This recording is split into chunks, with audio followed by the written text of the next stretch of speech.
que esta va a ser un poco más aburrida que las anteriores que habéis visto, porque tiene muchos números. Okay.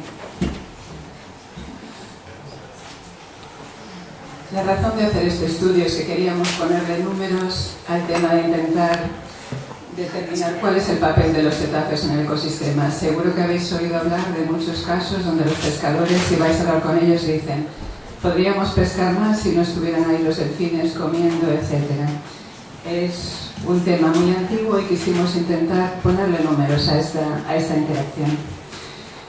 Yo trabajo en el Instituto Español de Oceanografía, donde llevamos a cabo la evaluación de una serie de stocks comerciales. La evaluación es decir, utilizando las capturas comerciales, los desembarcos, por ejemplo, de sardina o de merluza, la información de las campañas oceanográficas, intentar decir cómo está el stock y establecer límites de capturas. Como la información de la que contamos es los desembarcos e información de otras campañas, hay una serie de cosas que realmente no conocemos. Una de ellas es lo que denominamos mortalidad natural. Y como no tenemos mucha información, englobamos en un parámetro único que es la M. Ahí va la mortalidad por depredación, por cetáceos, por otros peces, etc. Es muy importante a la hora de evaluar los stocks, pero realmente tenemos muy poquita información. Entonces, para volver a repetiros cuál fue el objetivo de nuestro estudio, quisimos estimar el consumo de presas de 4 especies de cetáceos que en nuestra zona, las aguas de la plataforma del Atlántico de la península ibérica, son las más abundantes: el delfín común, el delfín listal, el mulari y la marsopa. Y como teníamos información de su dieta y también tenemos información de la sardina y la merluza, queríamos comparar el consumo de nuestras 4 especies con el valor N de la mortalidad natural que consideramos actualmente para la evaluación de estas 2 especies. Cuantificar la depredación en principio es muy fácil. La única fórmula que vais a ver, donde te dice cuánto comen de una especie determinada, y en este caso necesitamos 3 tipos de información: el tamaño de la población de cetáceos, de cualquier región, el porcentaje en la dieta de esa presa y en los requerimientos energéticos o bien el consumo de alimento. Esto es de lo que menos tenemos información. T está ahí para decirnos si queremos hacer el consumo por día o por año, por mes, etc. Y lo que realmente necesitamos también es algo de información sobre la variabilidad en estos parámetros. En nuestro análisis utilizamos los datos de SCANS, la campaña que tuvo lugar en julio del 2005, que obtuvo estimas de abundancia para las 4 especies. Están ahí arriba, tenéis la del delfín común, la del delfín listado y el delfín común, por eso es un asterisco a los 32.900 animales, porque es muy difícil distinguirlos a cierta distancia.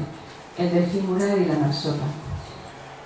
Como en nuestro caso realmente no cubrimos el bloque W de SCANS, es un poco menos, consideramos 4 quintas partes.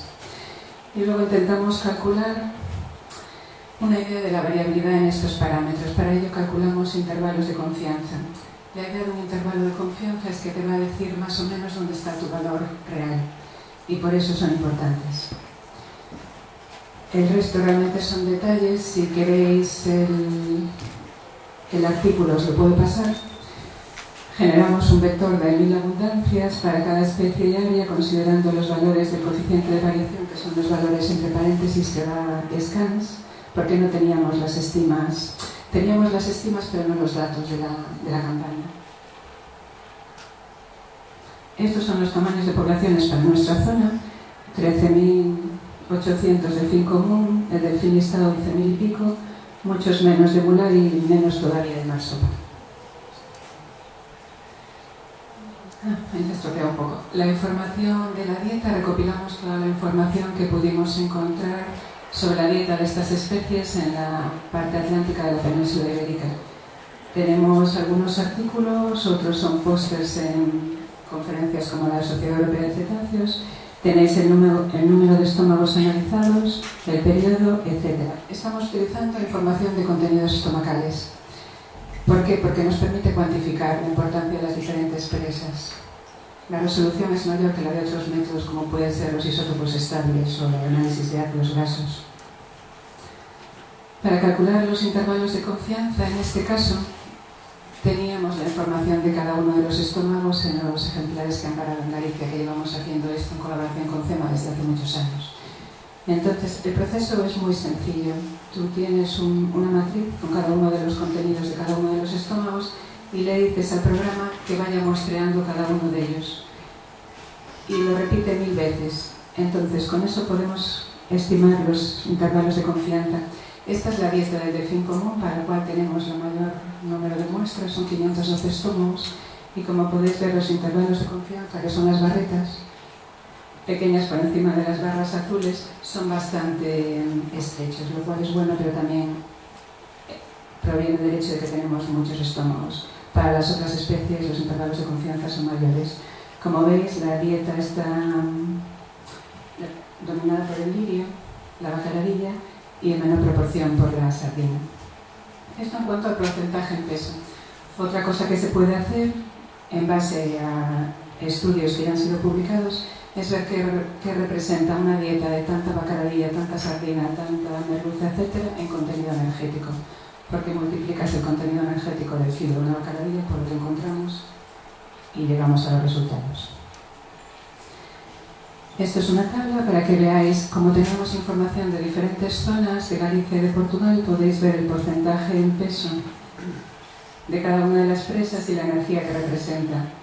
Para quedaros así con algunos números, en Portugal la sardina es mucho más importante, la dieta de un delfín en Portugal es mucho más rica energéticamente porque la sardina es un pez que tiene mucha grasa y es más rico energéticamente que lo que puede ser una merluza o un lirio.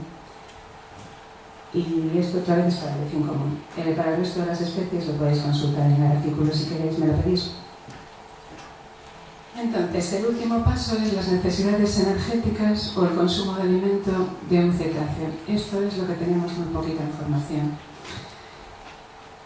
Hay estudios en la literatura que han establecido bien la tasa metabólica o el consumo de alimento, generalmente en base a animales que estaban en cautividad.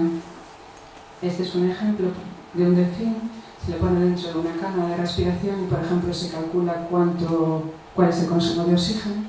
El consumo de oxígeno se pasa al consumo de energía y de ahí llegas a la idea de lo que puede ser la tasa metabólica basal de un animal que no está en actividad, solo está respirando y manteniendo.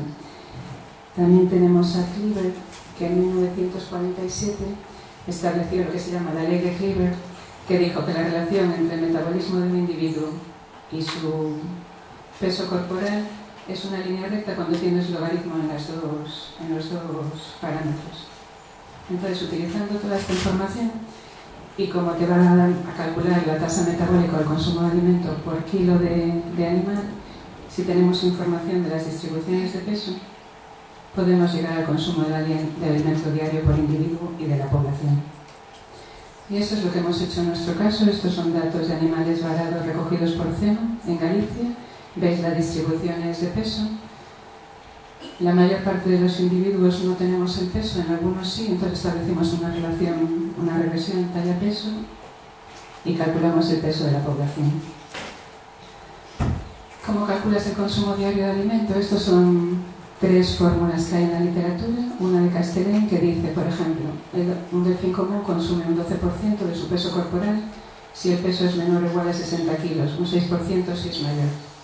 Inés, para todos los odontocetos, tiene otra relación con multiplica el peso corporal con una constante y lo eleva a una constante. Y Cleaver era el que os decía antes, que es energía, la tasa metabólica basal.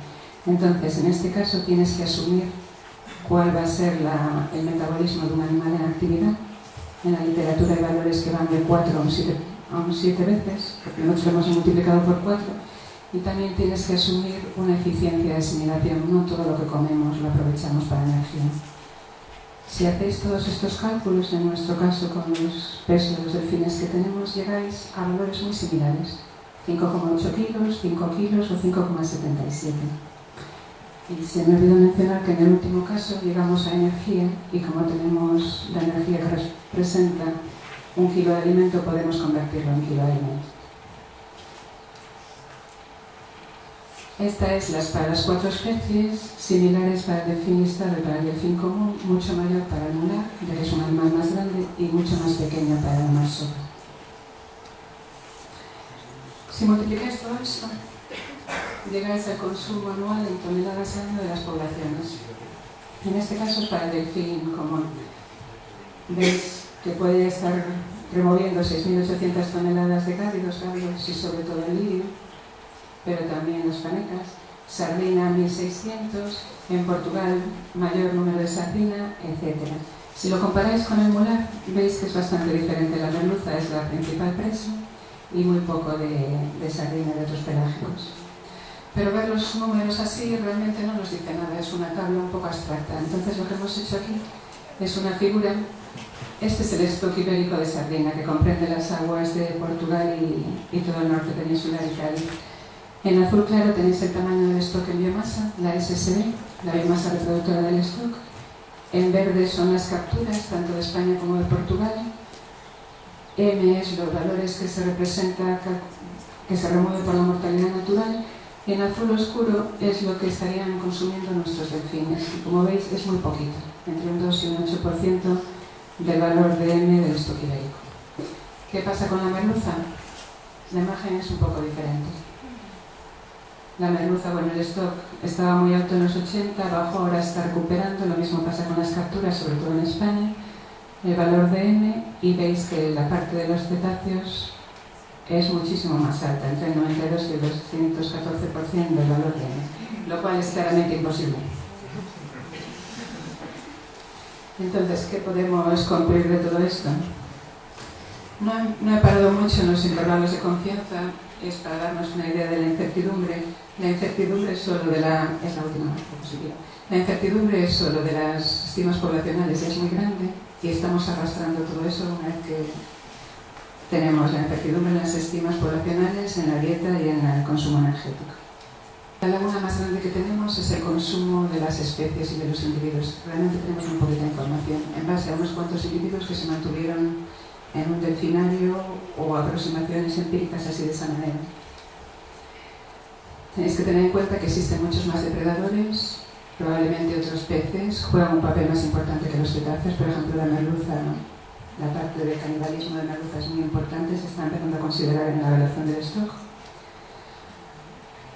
En nuestro caso, con nuestros datos, para la sardina tenemos un 2 a un 8%, lo cual indicaría que los cetáceos realmente tienen poca importancia en la dinámica del stock.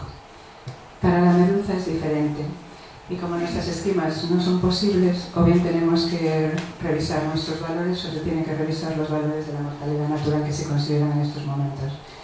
Y solo para daros un ejemplo, hasta el 2010 se consideraba un valor de 0,2 y desde el 2010 se ha duplicado a 0,4 porque se ha encontrado que la merluza crece mucho más rápido de lo que se creía. Y sí, entonces toda la información ha tenido que ser reevaluada. Y me gustaría agradecer la labor de los voluntarios de CEMA, de la Sociedad Portuguesa de Historia Natural y de compañeros que trabajan en la evaluación de los stocks de sardina de merluza. Muchas gracias.